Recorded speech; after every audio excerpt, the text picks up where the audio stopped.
Hi, here I am at a trade show demonstrating Hitomi products. We've got a simulation of a live broadcast of a soccer game. We've got 3 zones to demonstrate what's going on. We've got our pitch side cameras, which we're going to align. One's going to be a different timing from the other. We'll use Matchbox glass for that. There's a separate video that explains how that works. We've also got a pundit who's going to be sitting in his studio making his commentary, and he's on a different camera. And a different Matchbox is going to be measuring his lip sync and his latency. And these signals are feeding into the master control room. Now, there's a whole 3 areas there where people have got to talk to each other and talk about the readings, because we've got 2 separate Matchboxes, and there'll be another one in the MCR. Wouldn't it be lovely if the people sitting in the MCR could see the whole thing? Rather than getting on the comms and asking their friends, what number have you got? Oh, I'm going to dial in some delay. Wouldn't it be lovely if they could see the whole wide view? The panoramic view, even. That's why we've invented Matchbox Panorama.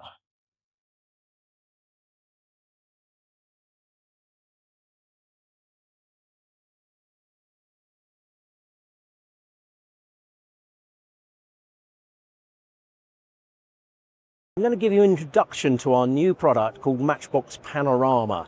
It's called Panorama because it gives you the wide view of an entire production. You can see from right in front of the camera all the way through the processing chain to the point at which you hand off. There can be several Matchboxes involved in doing that, and several glass feeds, all visible in one place. We've got a little diagram here, but this is actually a live environment. Our cameras are feeding in and being timed up by a Matchbox there.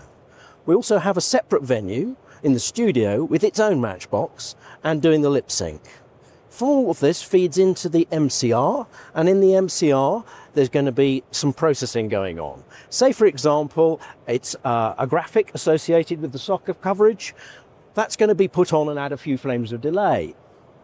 The Matchboxes inside the MCR will measure that delay, and then you get a final output. The latency chain is really important for most broadcasters, and up until now you've had to have individual people talking to each other saying, I'm measuring this latency at this part of my path. With Matchbox Panorama, you can see the entire latency chain all in one place.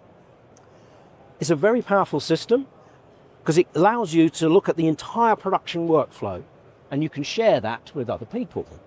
If I go into some detail here we've got quite a lot of feeds that Panorama knows about.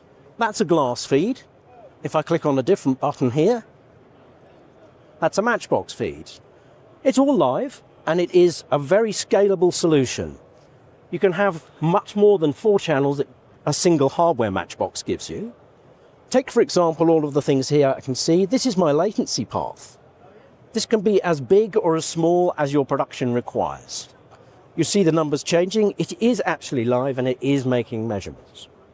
So it's a system that can grow and is extremely flexible. The other thing that's different about this is the license for glass, which currently resides on the hardware, doesn't have to live on the hardware box, and it doesn't have to be tied to the MAC address the way it is now.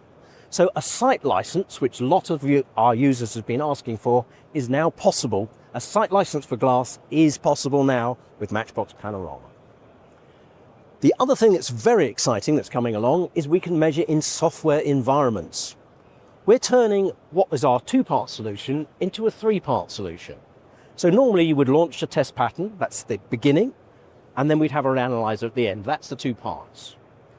With Matchbox Panorama, we've got a 3rd part. The data from the analyzer is being passed to Panorama, and the data from any other analyzers is being passed to Panorama. So Panorama sees the entire view. But it's not just Matchbox analyzers that can provide the data. We can put software probes into software environments. We're currently demonstrating an integration that we've done with Grass Valley's AMPP, and that's entirely finished now. It's available from AMPP in their store, and it allows you to deploy probes, as many probes as you want, in their software environment, and you get Matchbox latency and lip sync the same way in AMPP as you would with a hardware box. It's the future of broadcasting.